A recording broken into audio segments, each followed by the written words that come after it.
In this video, we'll be focusing on this Chevy Cruze. The customer brought it to me at my location for a quick steam and vacuum detail package. This is just a general sedan. It was daily driven, and it wasn't a disaster detail, but it was also pretty well used, as you can see in these video clips. Lots of little pebbles and debris all along these floor mats. Even underneath the rubber mats, there was stuff on the carpeted mats, and then lots of dust and stuff around the gauges and the front dashboard. I have a lot of great steam clips, so make sure you watch until the end. This is Baseline Fresh.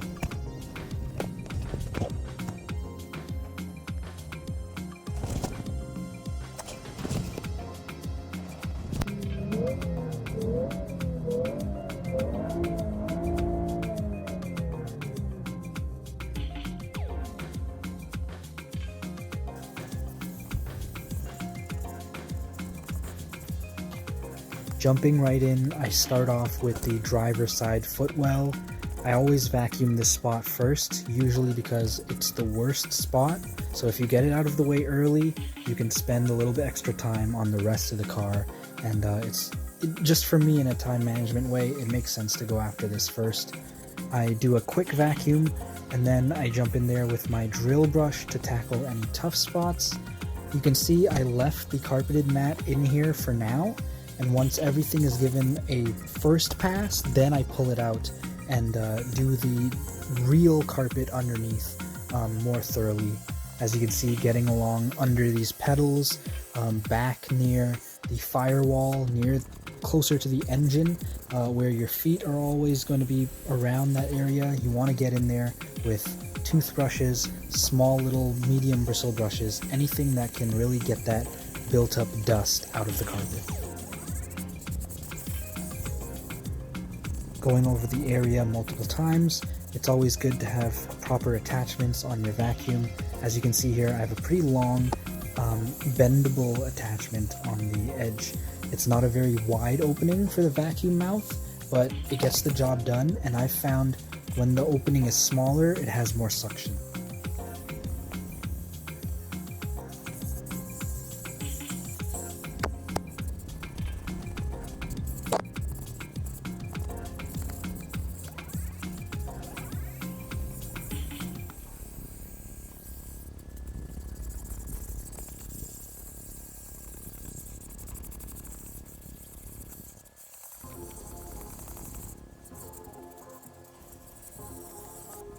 A really big difference here in these before and after photos for the front footwell.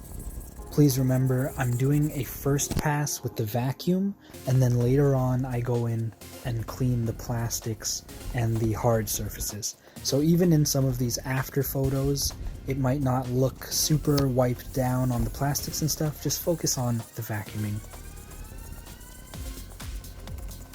Moving on now to the front passenger side.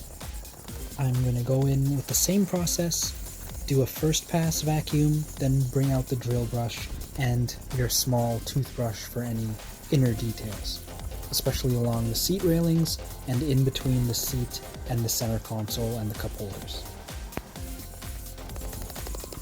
If you enjoy my content, please make sure you leave a like and subscribe. I have over 100 videos with great detailing advice.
Moving on to these rear seats on the back of this Chevy Cruze, a little bit of story behind this car.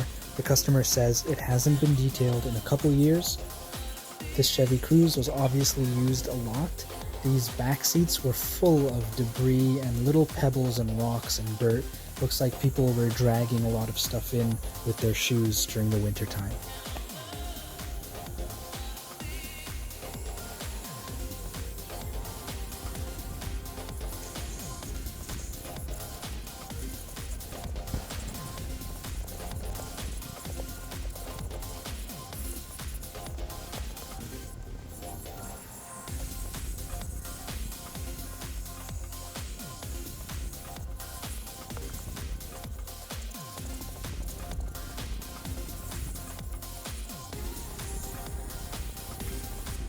I have very satisfying before and afters during each section of this car, and then at the end we'll have a large montage showing the differences. So please stick around until the end and leave a like if you think my content is worth it.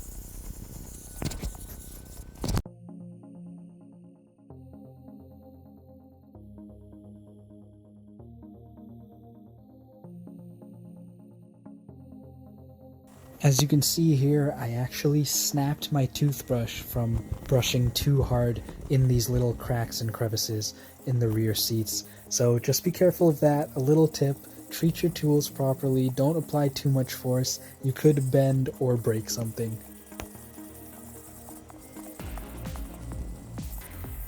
If you enjoy my content, please leave a like and subscribe. This has been Baseline Fresh.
Now that the carpet has been vacuumed fully, I will go to the seats.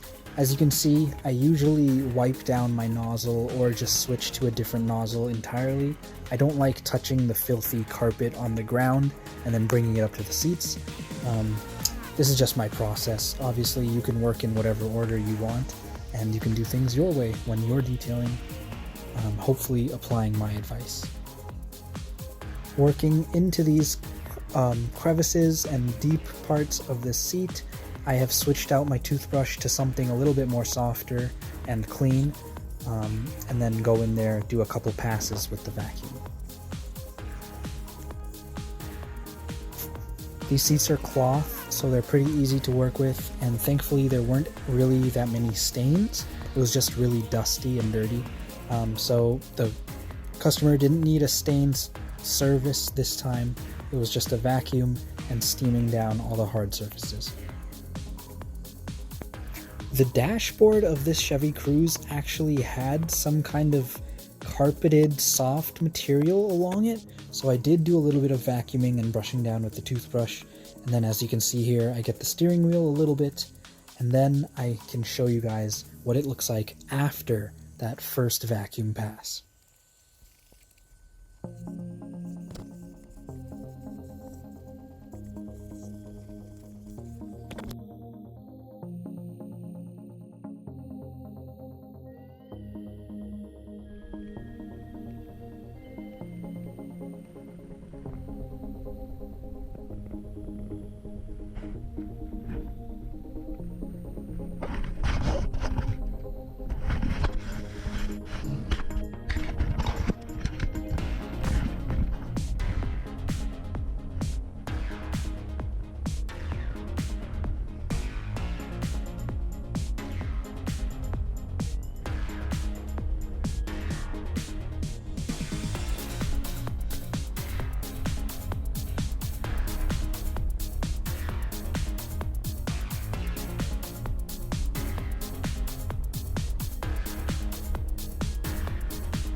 So after our vacuum stage, I am moving on to my rubber mats here.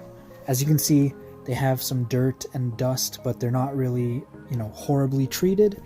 I think I can do without my garden hose or a pressure washer or anything like that. So I tried something a little bit different here, something you might not see so often. I have just a pump sprayer with ONR and warm water, and I have a brush. And then at the end, I have a damp microfiber cloth. And that's all I need. I'm not going to use a garden hose. I'm going to give it proper soak, brush it down with a wet brush, spray it all off with the pump sprayer at maximum pressure, and then leave it to dry.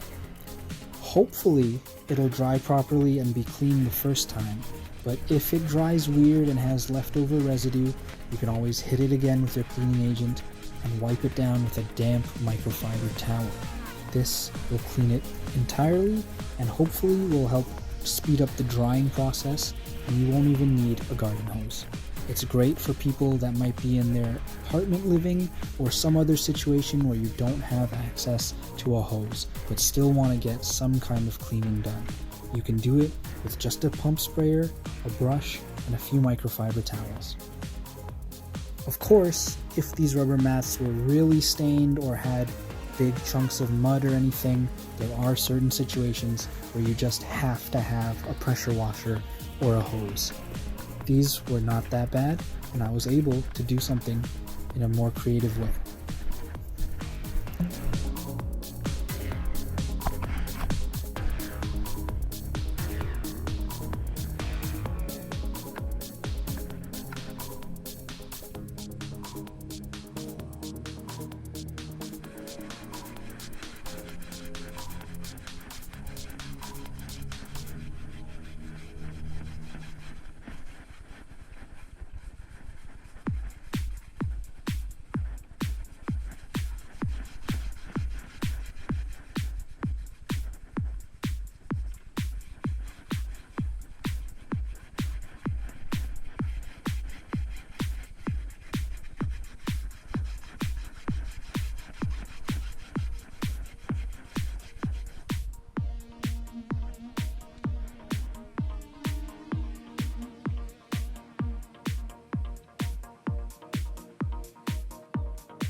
Moving on to the steam portion.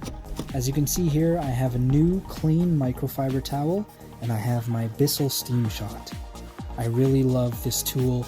It is something I will never live without ever again. I bought it at my local Walmart. It was only 50 bucks and it's a really worthy investment. A handheld steamer, and I can make one tank of water last long enough to finish an entire sedan. So it really works out well, and it's a great way to put some extra cleaning power, and it speeds up the process. As you can see here, I have a pretty long knit, soft microfiber. I'm hitting these areas with quick blasts of steam and then wiping it all up. Sometimes, you know, for certain dirtier parts like cup holders or certain areas, you might have to go back and go with a cleaner side of your towel on a second pass, but usually the steam is able to break things down quickly and you can be efficient in the way you work. As you can see, all of these older plastics, the steam mixed with ONR in that tank is able to bring back a little bit of color and make things pop again.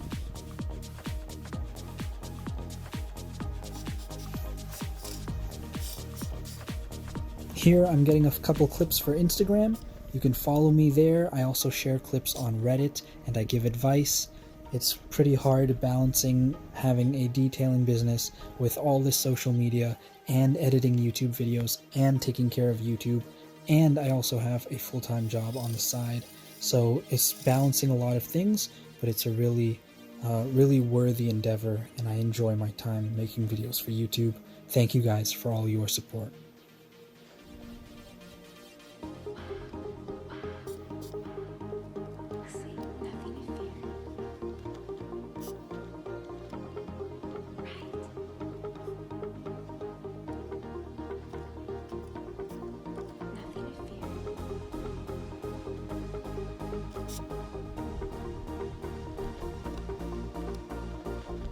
Around the instrument cluster or on some of these buttons for the radio, you want to be careful that you're not spraying steam directly on them for a long amount of time. Just use short bursts and try to keep your steamer at a decent distance away. Sometimes you have to get close in order to blast things out of small crevices and use the air power, but for the most part you should be keeping your steamer pretty far away.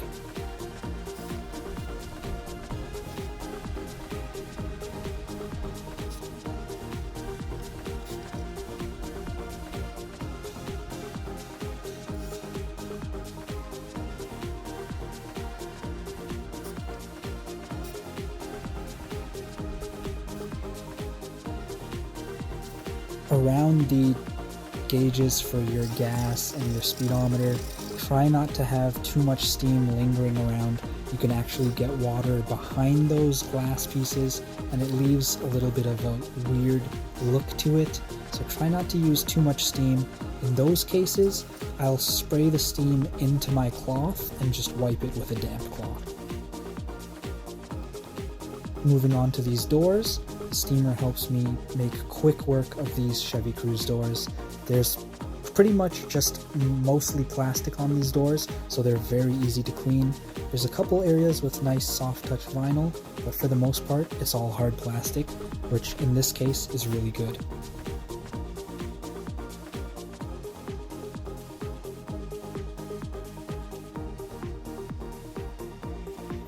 As you can see here, I start to use my yellow microfiber for more dirtier areas, like along the floor plastics and the bottoms of the seats. So I actually switch it out. I'll keep the yellow one for the dirtier spots, and then I'll pull out this new blue one and use a softer blue microfiber for the upper areas where it's not as dirty. It's usually just layers of dust along these door cards and the dash.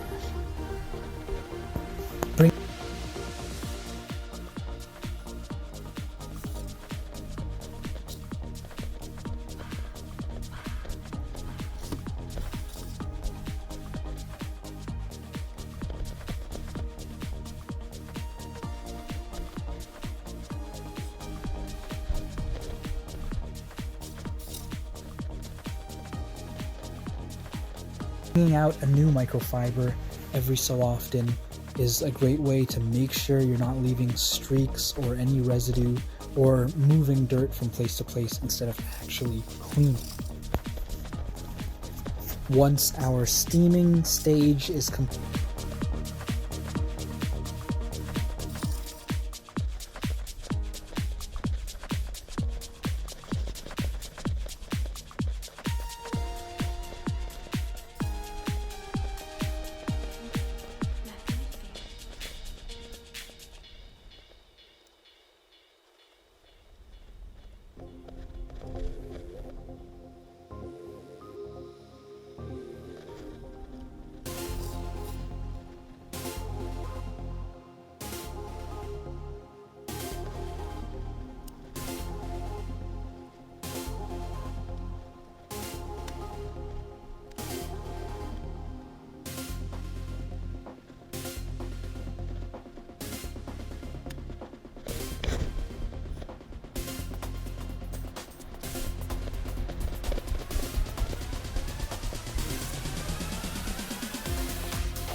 finally, once we're at the end of our steaming stage, we will finish up and go around the car one more time.